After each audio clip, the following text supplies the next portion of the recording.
Alright, what is up guys? Schmingar, and today we are doing cloning Eros.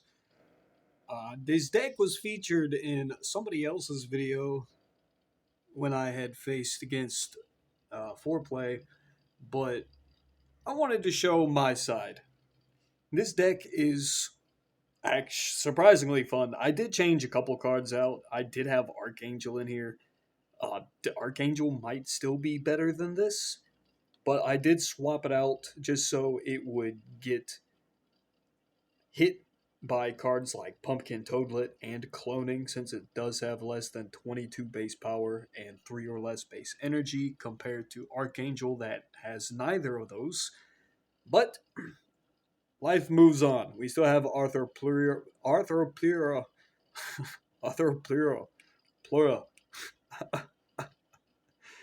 and the Amargasaurus, and a couple other cards that was in here. Really, I think the only two cards I changed was Bobbit into the Flying Dutchman and Archangel into Descartes. So I'm running Testudo Formation as an overall power buff to guarantee some rounds, as well as Heimdall. This is an Eros deck, so Eros, of course, exactly two of each album. They will get 20 until played. So that is all of our albums except for Arts, which has exactly 6. So they'll get the Renaissance buff of 28 until played, wherever they are, which is pretty good. Most of these cards are 3 or less base energy, so they will be hit by Pumpkin Toadlet, which will give them 30 for 2 turns. Napoleon Bonaparte. So that's 4 or less, which is even better. But this also falls within the 3 or less category with less than 22 or less than 23 base power, I should say. 22 or less base power, yes. So less than 23. Cube sets, of course, 4 or less, which is great. Hits most of my cards. Mycoplasma falls under both categories, 3 or less and less than 23, and is just solid. They got some permanent power reduction in it.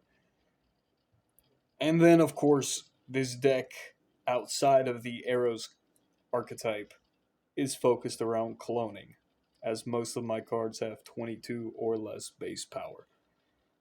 And of course, Anubis, 3 or less than 23 power, and it just has an insane effect. 20 permanent power per turn is just insanity. So, let's see how it does. Oh, and of course, Hawksbill. Hawksbill Turtle, love it. Adorable card. Does what you want it to do. Falls under both categories, of course. Just solid. And of course, it's an ocean card, so.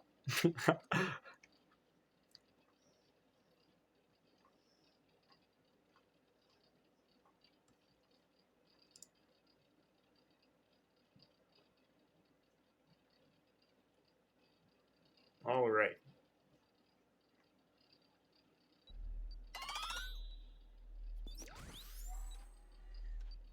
Starting off pretty weak on the Pumpkin Toadlet.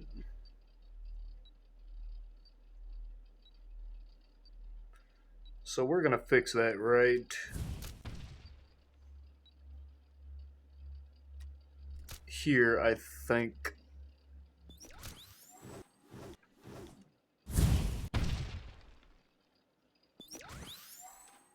Oh, that's an Exploring the Stars card as well. I did not think about that. So we'll actually pick up some arena bonuses with this deck as well. CubeSats, I believe, is space technology, which is round 5 in this game. So that's pretty lucky. That's not a guaranteed arena bonus. So it's pretty cool if we make it to round 5. Play some CubeSats. Let's see here. I'm going to throw down things with less than 3, just so they'll be drawn with the Pumpkin Toadlet. Go ahead and throw out Renaissance.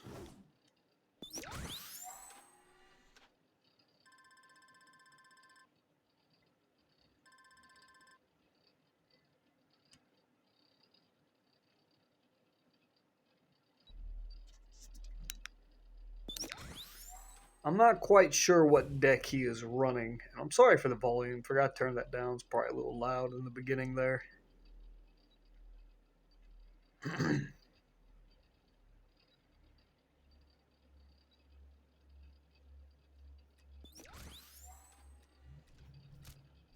That looks fine.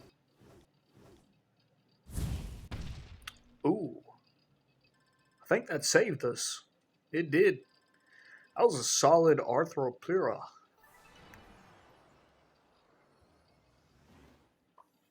Good to know this that card will still perform well in this week.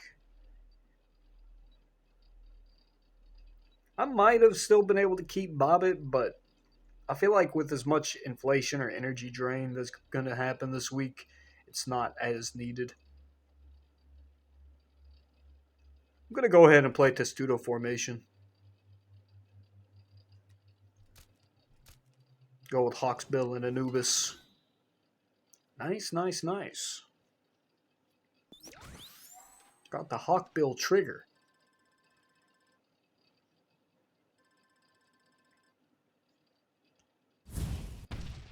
4 permanent power doesn't seem like a lot, because that's only 12.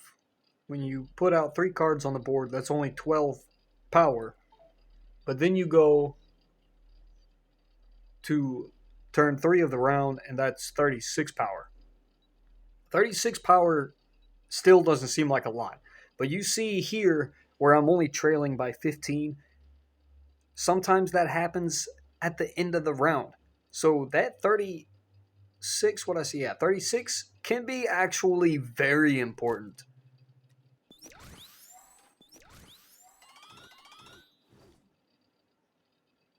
We're going to cycle CubeSats in the middle there, so we'll draw it on round 4, turn 1. So we can play it again on turn 1 of that round and draw it again round 5, turn 3, if need be. But we probably won't make it that far.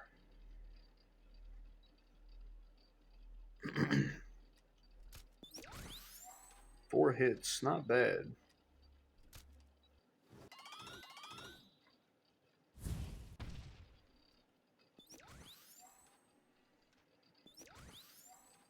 Oh no, we buffed this penguin.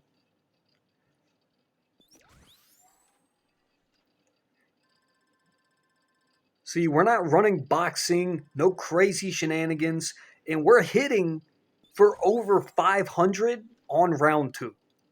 This deck is pretty crazy, to be honest. I,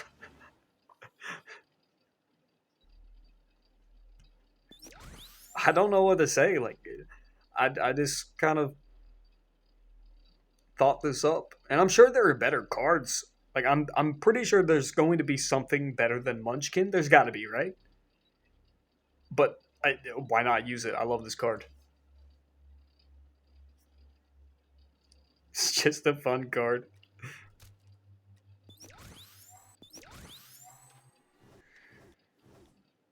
Mm. Nice.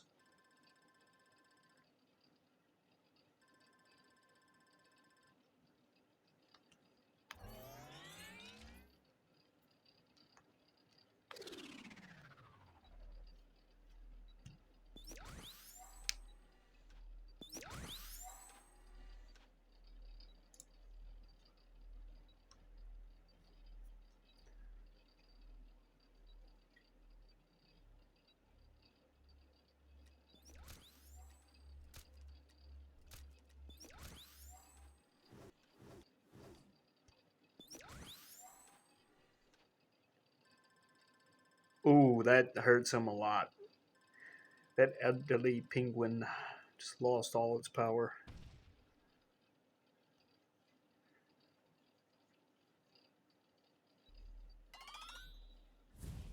I think this is it for them. Pretty sure this is a bot.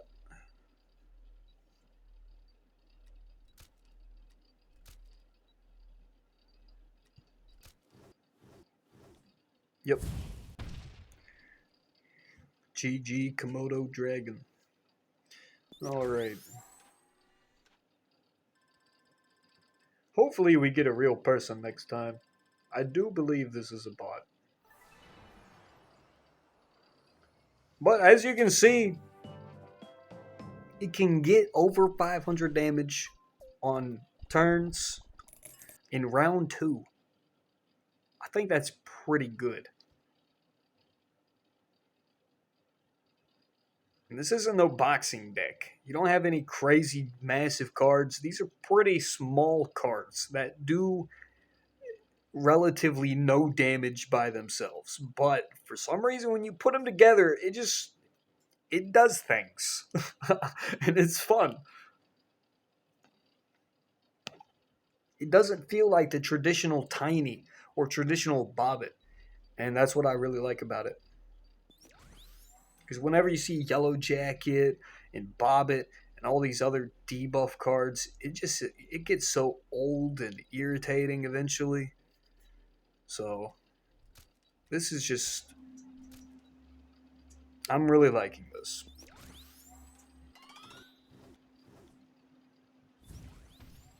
Ouch.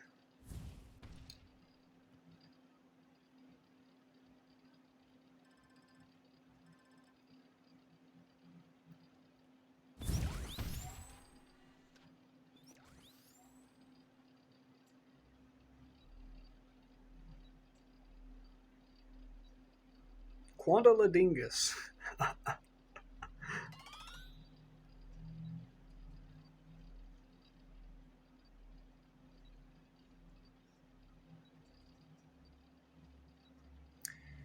Let's go Renaissance, Cube Sets, Flying Dutchman. Ouch. General Sherman did not hit anything. I don't think General Sherman hits a single card in my deck. That's good. That's good for me.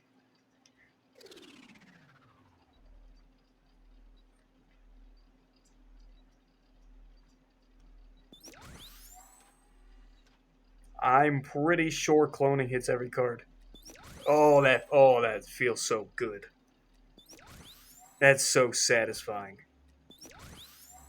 We don't want to play the Hawkbill too early because these are some pretty strong turns we're throwing out. And 503 damage on round 1. On turn 3 of the game, 500 damage with this deck. Not bad for something that is not boxing or traditional tiny. No door to hell. No Ponzi. None of that.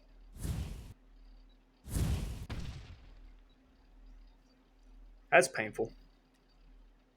Let's see.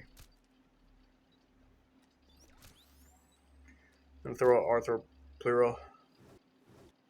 Excellent. Wait. No, we're fine. There you go. There you go.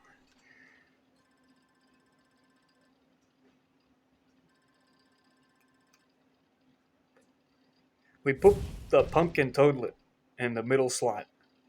So we will draw it again on the last turn of next round with other little cards. Ideally, we should still have little cards in our hand.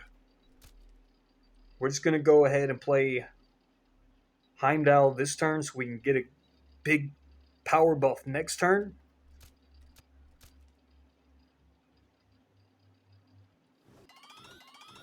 Because I do believe we will need it to win this round, and we want to win this round. We just want to blow through these first 3 rounds and just call it a day.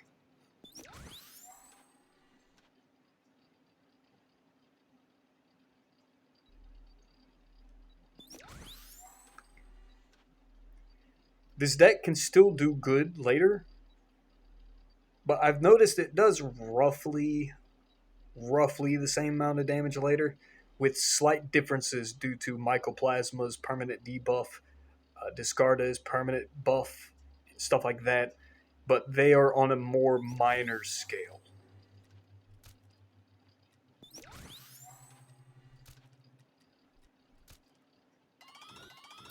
Ooh.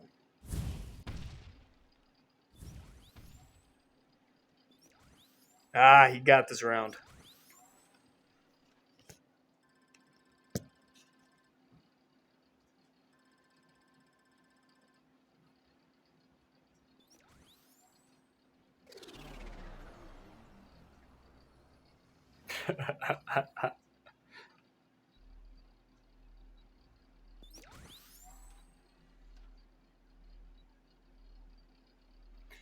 All right, let's just throw out the Testudo 4. Actually,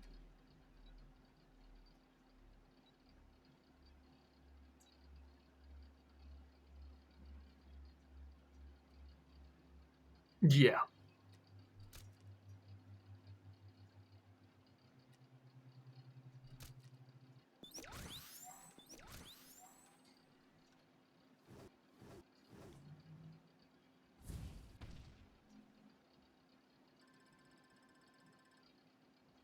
Definitely didn't want Discardus hit by that chronophotographic gun. This turn, of course, Flying Dutchman activates with our Munchkin on draw. It's pretty good. That's the damage I'm talking about. And again, Sherman hits no cards. Oh, wow.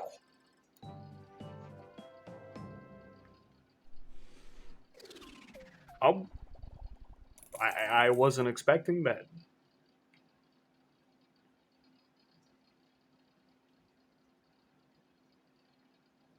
Well, okay.